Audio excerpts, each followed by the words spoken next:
Assalamualaikum warahmatullahi wabarakatuh.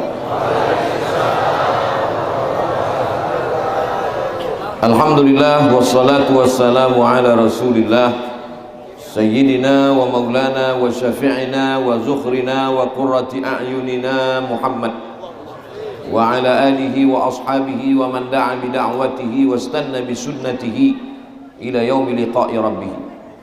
Asyhadu an la ilaha illallah wahdahu la syarika lah wa asyhadu anna sayyidana Muhammadan abduhu wa rasuluhu la nabiyya wa la rasula ba'dah. Allahumma salli ala sayyidina Muhammadin nabiyil ummi wa ala alihi wa sahbihi wa barik wa sallim.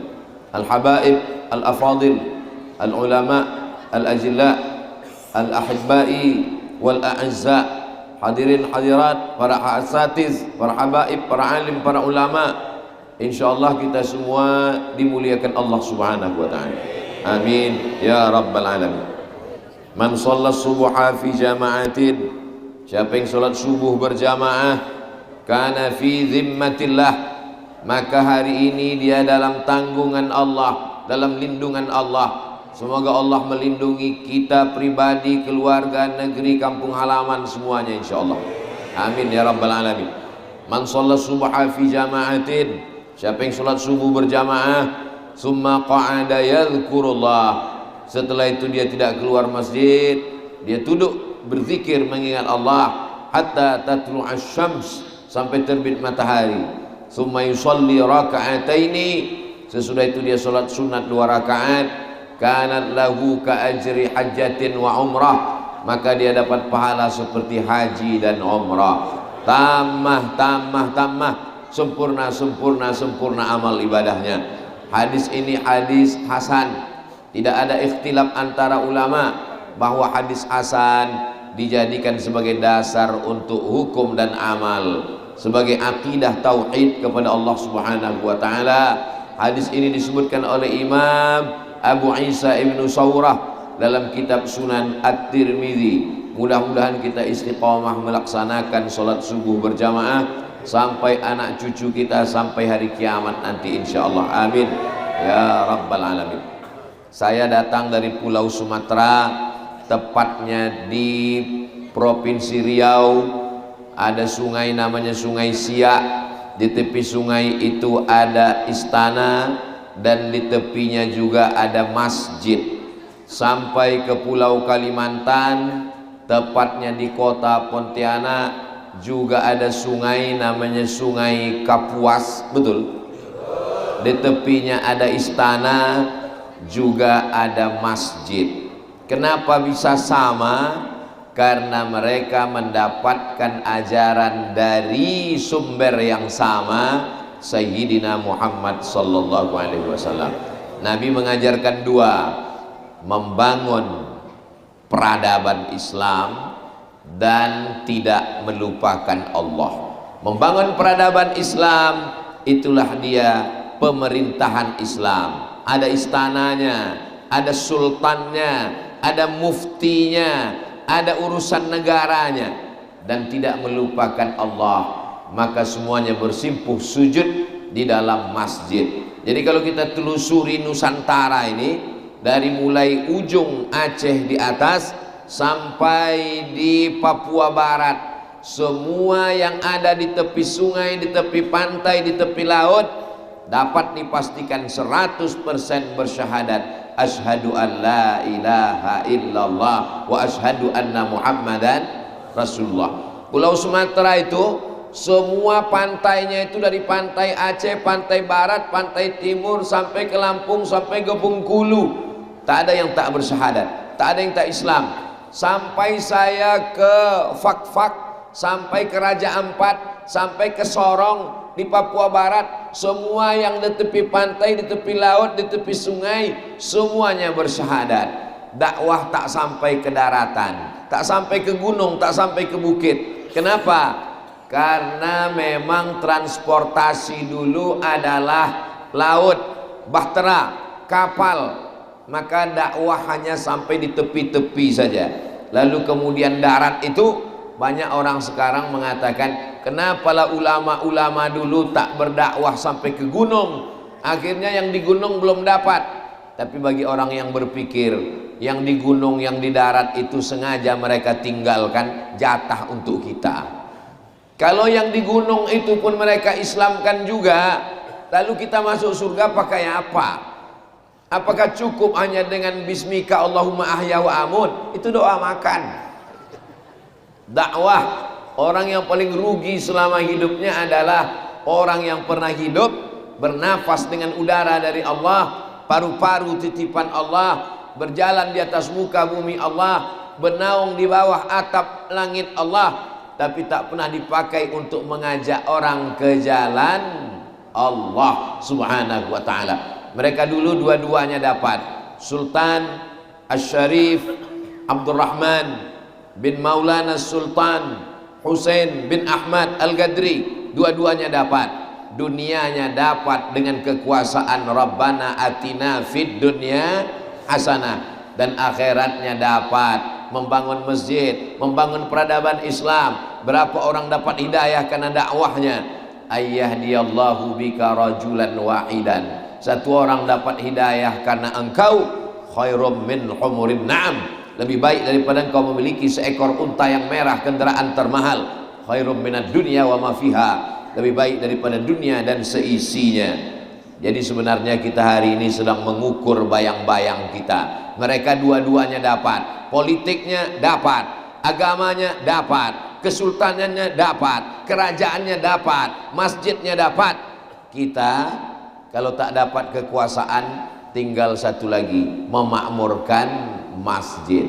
Sudahlah kekuasaan tak dapat, bangun pula jam 8 pagi. Rezeki sudah dipatok, ayam diterkam kucing, dimakan musang. Apalagi yang tersisa untuk umat ini?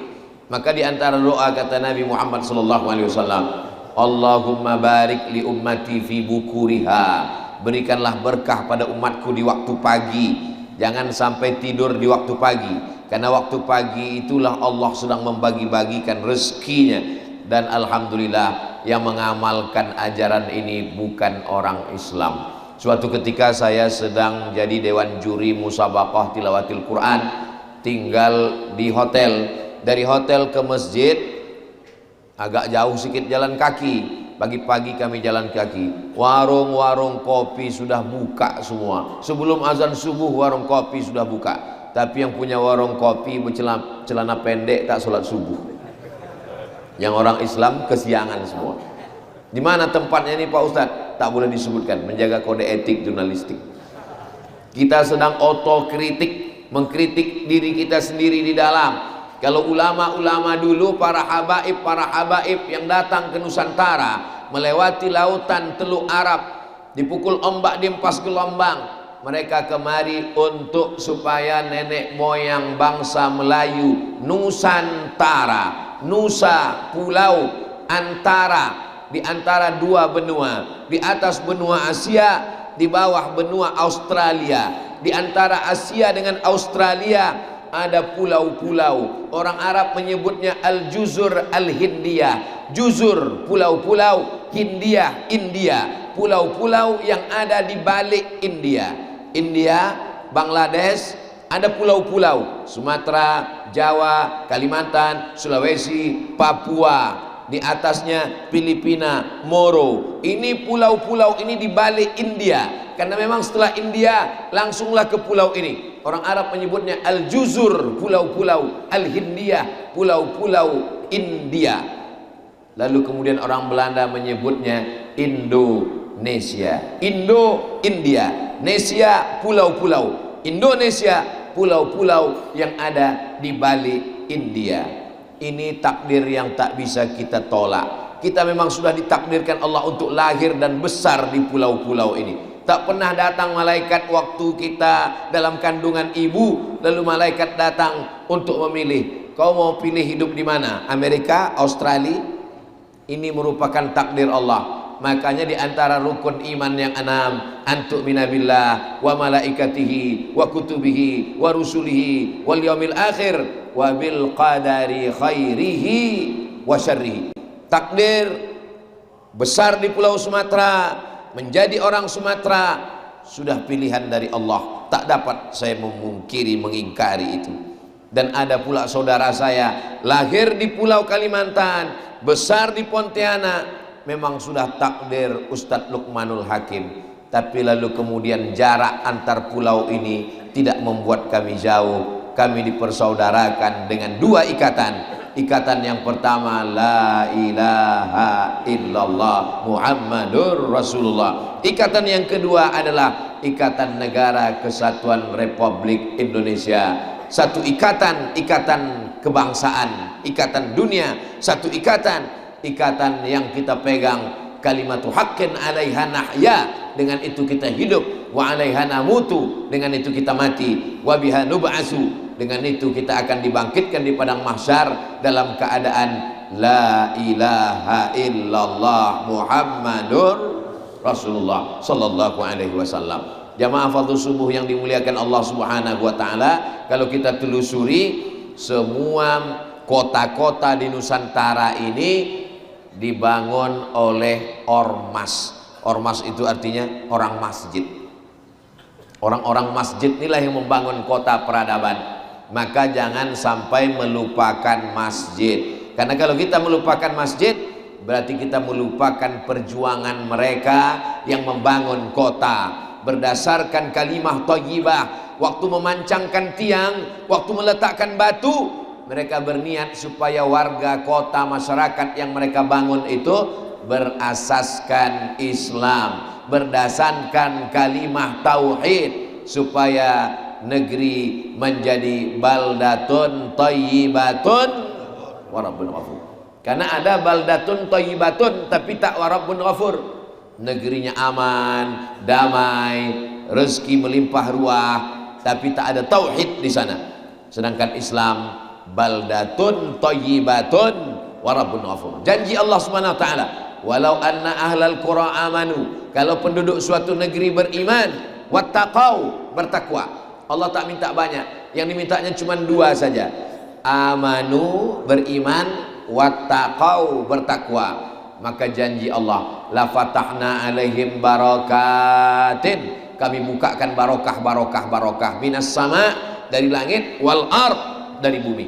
Walakin kadzabu, tapi kalau kamu dustakan ayat-ayatku ini, akhadnahum, kami cabut nikmat itu. Hujan memang tetap turun, tapi dulu hujan menumbuhkan padi, sekarang hujan mematikan padi. Karena hujan tak berhenti turun sampai akhirnya akar padi membusuk, akhirnya tak menghasilkan apa-apa. Hujan dalam Al-Quran dibagi dua. Satu hujan sebagai ghais, hujan rahmat. Yang satu lagi matar, hujan laknat. Tapi yang subuh ini insya Allah rahmat ini, bukan laknat. Dari mana kita bisa membedakan sesuatu itu menjadi rahmat atau laknat?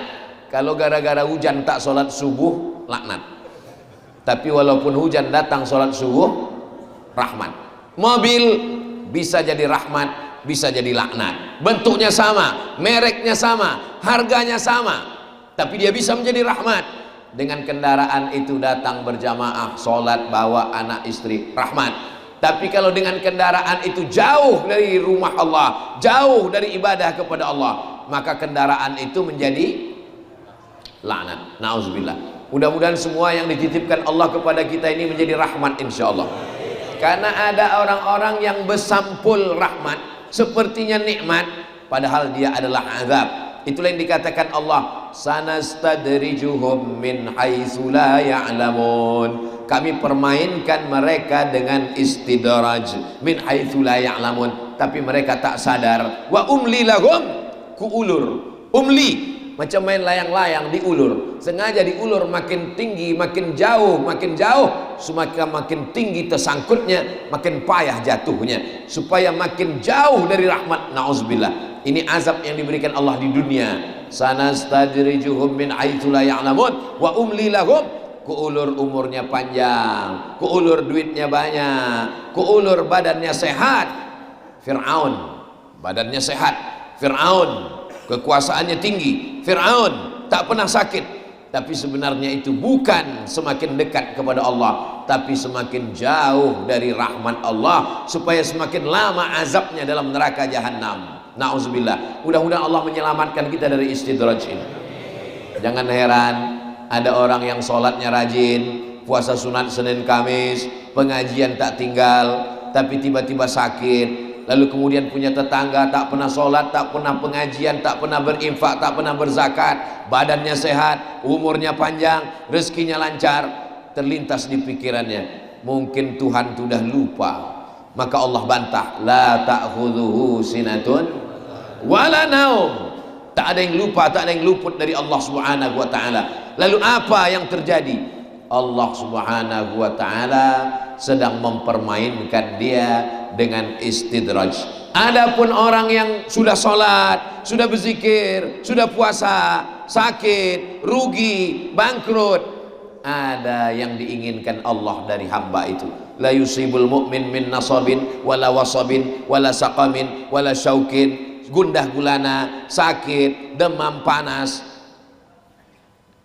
syaukin yastakuha, sampai duri yang menusuk tapak kaki, illa kaffarallahu anhu biha sayyi'atu. Begitulah cara Allah mengampunkan dosa seorang hamba, hatta tamshi 'alal ardi, sampai hamba itu berjalan di atas muka bumi, maka nas alaihi khati'ah, tak ada lagi dosanya karena sudah diampunkan Allah Subhanahu wa taala. Mudah-mudahan sakit-sakit, demam-demam kita itu cara Allah menghapuskan dosa kita.